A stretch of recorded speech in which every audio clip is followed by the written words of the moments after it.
बहादुर और सुंदर रानी। एस्तेर फारस की रानी थी, यहाँ तक कि उसका पति राजा क्षयर्ष उसके रहस्य को नहीं जानता था।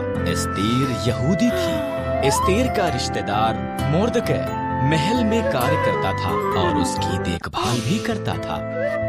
राजा क्षयर्ष के सलाहकार हामान ने एक बड़े इनाम को प्राप्त किया। वो बहुत घमंडी था। मोर्दकै के सिवा हर कोई उसके आगे सिर झुकाते थे। हामान अपमानित हुआ। उसने मोर्दकै और सभी यहूदियों को मारने की प्रतिज्ञा की। हामान ने क्षयर्ष को बताया कि यहूदी खतरनाक थे और उन्हें मारना चाहिए। क्षयर्ष सहमत हो गया और उन्हें मारने की एक योजना बनाई।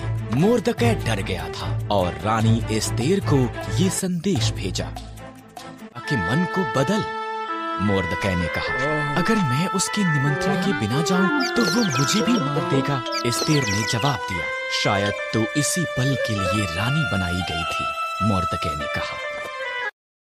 एस्तेर साहस के साथ ये प्रयास करने के लिए सहमत हुई। वो सिंहासन के कमरे में गई। राजा क्षयर्ष उसकी सुंदरता से चकित हुआ और उसे अंदर निमंत्रण दिया। क्या हम हामान के साथ रात का खाना खा सकते हैं? उसने पूछा।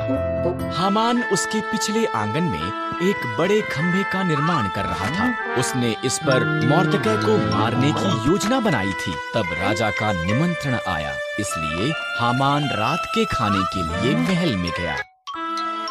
मनुष्य मुझे और मेरे लोगों यहूदियों को मारना चाहता है, एस्तेर ने राजा क्षयर्ष को बताया। कौन ऐसी बात करेगा?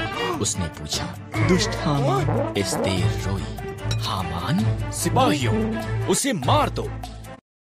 हामान उसी खंभे पर टांग दिया गया जो उसने मोर्दकै के लिए निर्माण किया था। एस्तेर के कारण यहूदी बचाए गए थे। उन्होंने एक बड़ा त्योहार मनाया जिसका वो आज तक भी जश्न मनाते हैं।